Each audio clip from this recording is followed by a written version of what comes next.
Welcome to a special episode of the No Formula podcast. This is a shorter episode where we're going to be discussing different sales strategies for B2B businesses who are dealing with COVID-19.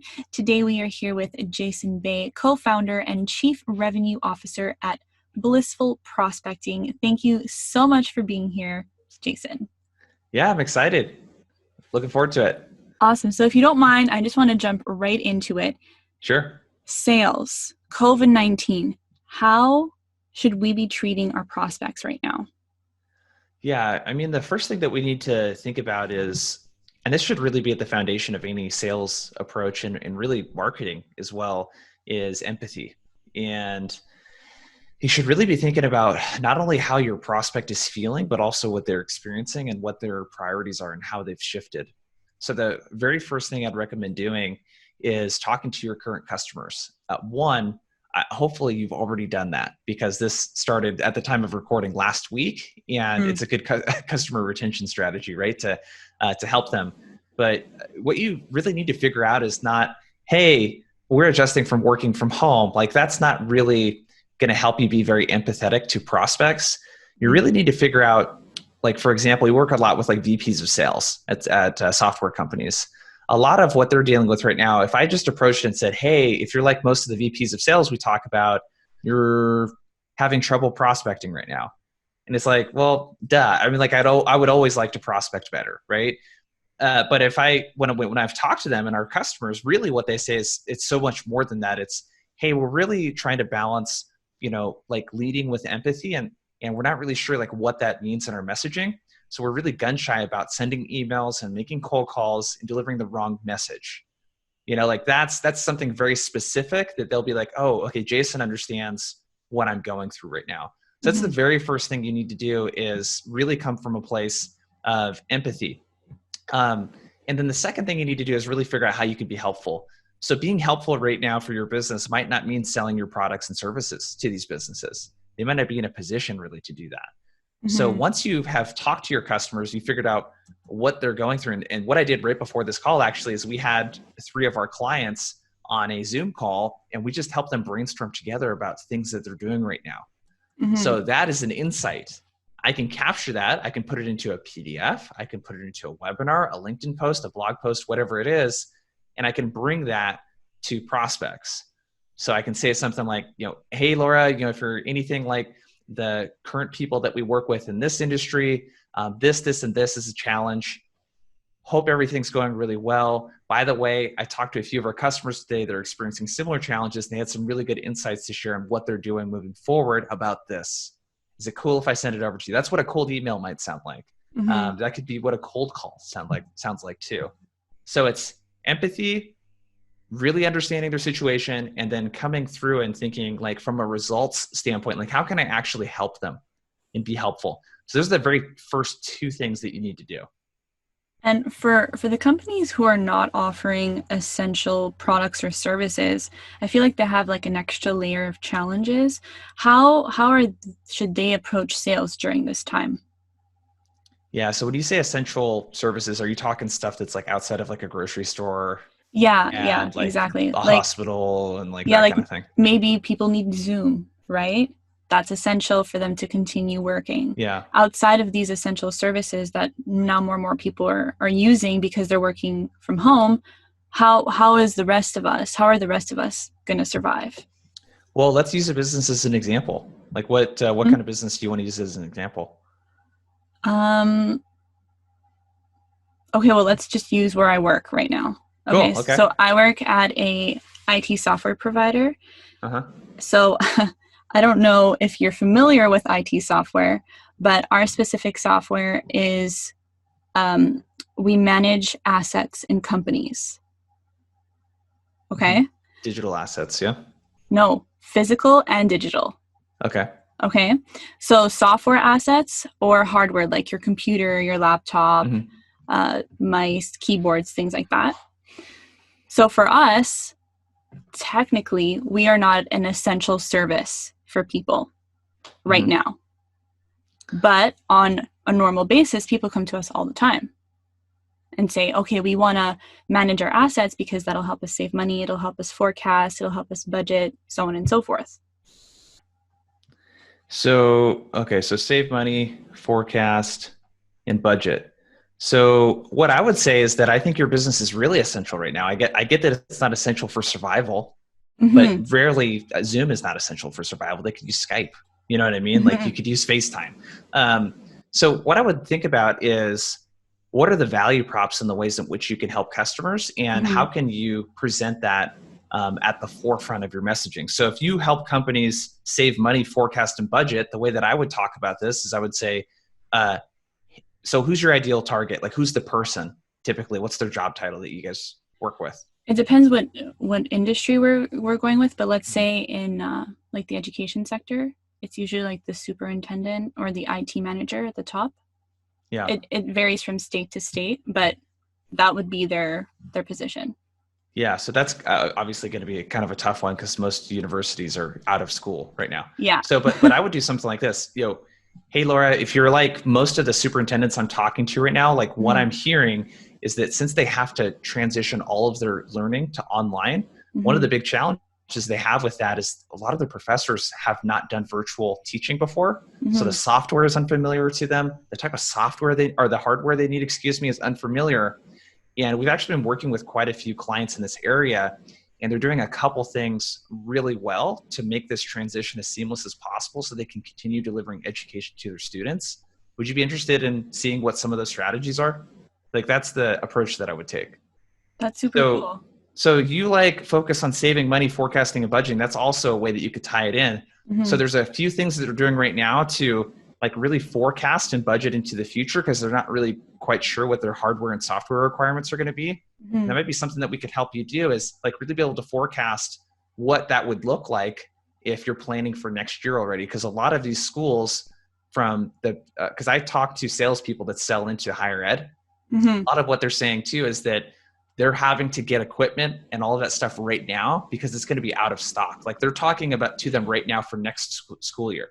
Oh, wow. I didn't even consider that point of view because, they're going to need it before things run out. Yeah. So what I would suggest is to talk to your customers. So this is the same thing that I'm coaching sales teams I'm doing right now is you got to really talk to them and like figure out how can I get some insights from my current customers and help them, right? And guide them through this. That becomes an insight. That becomes something valuable I can share with other prospects. And you talked about saving money, forecasting, and budgeting. That is so important right now. Like, shouldn't they be trying to save as much money as possible right now? Like, shouldn't they be trying to forecast to the best of their ability what the future is going to look like and a budget for that? You guys can still help with that. I don't think you're going to get like huge sales right away, but at least you're starting a conversation with people. And when the timing is right, it's going to be much easier to resume that conversation. Oh my God, that's awesome. Thank you. Yeah. Is it okay if we go through this exercise, but with like a service business, like Sure. a marketing agency, just so that people listening That's can even have better. Yeah. can have like both perspectives? Cool. So let's say a marketing agency right now, a lot of companies are actually dropping their marketing because they think that's the first cost that should go. So as a marketing agency, how can you go to your customers firstly and say, hey, you still need us? And then how do you go to prospects and say, this is how we can help you? Well, so the first thing I would think about is if you actually can help the customer and like what the best decision is for them. Because if you're an ad agency that works with restaurants, it's not a good idea for you to help them. Like that isn't actually valuable. So I think you need to shift your customer segments is the first thing I would do, and look at who do I work with that's in a position to really kill it right now. So if you do Facebook ads for e-com, you're in a position where you can really help them blow up their business right now. I would stay away from retail. I would stay away from restaurant, that kind of stuff. Yeah. But if there's a company that has a retail presence and sells online, again, there's a huge opportunity. So you need to shift your customer segments and avoid the ones that are like very impacted, that have way bigger stuff going on right now that you can help them with.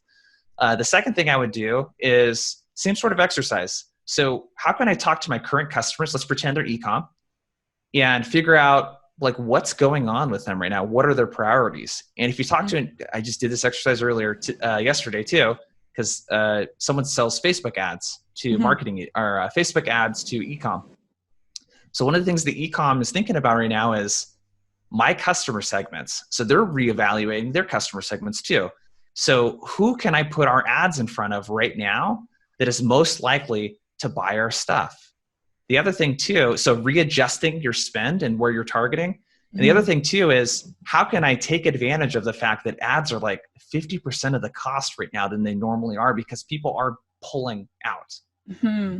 So what I would want to know as a customer of a marketing agency is how are other businesses like mine adjusting their ad spend?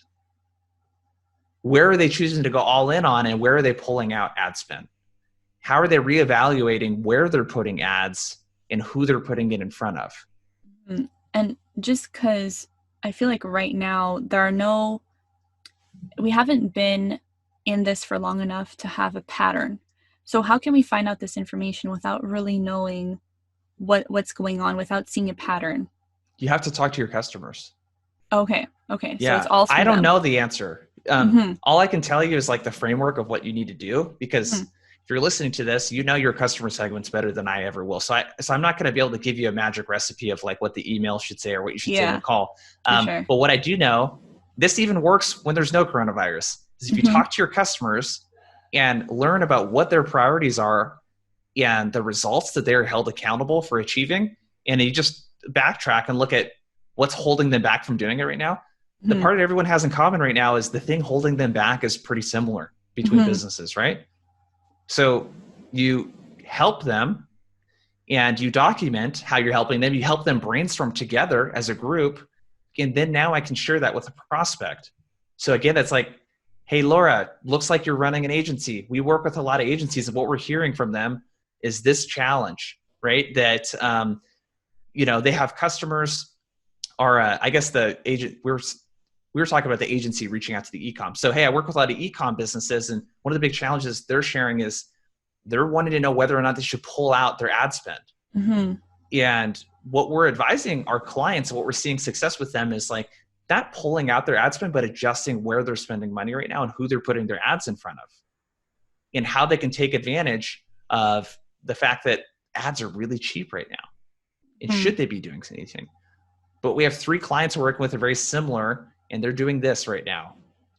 Is it cool if I send over some more information on what they're doing that I think would be really helpful for you? Like that's the approach. If you're not doing that right now, which that has always kind of been the approach before doing this too that I've recommended, but if you're not doing that right now, people are not going to want to take a conversation with you. That's great advice. And actually, throughout all this, have you actually discovered new sales strategies because of the pandemic? The way in which we gather insights, just major light bulbs going off for me and the people that we work with. Like getting 3 of our clients today on a call was really interesting because they just started talking about stuff that, I don't run the type of businesses they run. So like, I didn't really think about the type of things that were important to them and how they could help each other. So I think that's the challenge that we're in as salespeople and entrepreneurs, is oftentimes what we're selling, we are not a customer of. So we don't understand what it feels like to buy Facebook ads because all we do is sell Facebook ads. And if you're a salesperson at that company, you've maybe never even run a business before and you're selling to business owners. So there's a lack of empathy, right? This is why so many companies, like older companies, are so terrible at marketing to women, right? Because they don't have any women on their executive team, right? And that's a problem. So they're like making these decisions, and these guys think they know what women want, and that's always gotten guys into trouble, right? But it's the same thing. It's like you're selling to someone that you are not that person. So yeah, I would say definitely have discovered new things, but it's just coming from the same thing that I recommend anyways, having customer conversations. Yeah, that's awesome. And now I kind of want to shift gears into like, okay, that's how you prospect and you try to help your current customers and bring value to them. But what about as this goes on, how do we have to change our follow-ups? Yeah, so like when we're prospecting, how do we follow up with people? Yeah, especially if this goes on. Yeah. I mean, you definitely need to be you need to be more conscious about how you follow up. So typically what I recommend if you're doing outbound, so if you're prospecting cold to people that don't know who you are, it would be 12 to 15 touches over 30 to 45 days. And that would be spread across email, phone, and like social. So over that period of time, you might email the person 6 times, call them 4 times, and then send 2 to 3 touches on LinkedIn. I don't think that that's a bad touch pattern. So you could still do that, but you got to make sure that everything you're sending is valuable. So if that first email is going to be, hey, here's the insight. The second email might just be any thoughts, ? Like a really short follow-up. That third email, like for you, for example, with your business that you work at, the first email might just be focused on how you're helping people save money right now and how your clients, what they're doing to save money. The third email might focus on like how they're forecasting for the future, right? And the fifth email might focus on like this budgeting piece, like clever things that they can do to budget more accurately right now. And then your phone calls are going to follow that same messaging. So first email talked about saving money. I'm going to call, and if I get the voicemail, I'm going to talk about a strategy for saving money, etc. So I don't think the follow-up pattern really changes much, but the messaging, and again, it should have always been like this, where you're sending only stuff that would be valuable to the prospect, but you kind of just have to do that. So the thing that I always come back to, that what we talk about is this concept of teach, don't take. So you should be teaching, like part of your job in selling something to people is teaching them something new, an insight, sharing something with them, not taking from them, as in taking their time. If you're just saying, can I get 30 minutes of your time next Wednesday at 12 p.m. Pacific Standard to talk about this or to do a demo, that's not going to work right now. Like people aren't going to want to do that. There's nothing that they get in exchange for that outside of you qualifying them super hard, giving them a boring demo, and then asking them if they want to spend money with you. You know what I mean? They're like, there's nothing in them for that. So, yeah. Well, it's a great reminder and also great advice for those who have not been doing that. And before wrapping anything up, do you want to add anything? No, I would say that the big thing people are thinking about is whether or not they should prospect and sell. And you have a duty to do that. If you are a small business owner like myself, that is your duty. That's what you do. You know, if you're a salesperson, you have to sell. You have an obligation to do that. And people keep talking about empathizing with your customers and stuff, but I feel a hell of a lot of empathy right now for salespeople. You know, like you have a job too. So don't feel dirty, you know, selling and prospecting. You still need to do it, but you need to do it in a way that's a little more value driven and prioritizes the prospect's needs over your own. Well, thank you so much, Jason. This was so much great information. So thank you for taking the time and also stay safe. Absolutely. Yeah, you as well.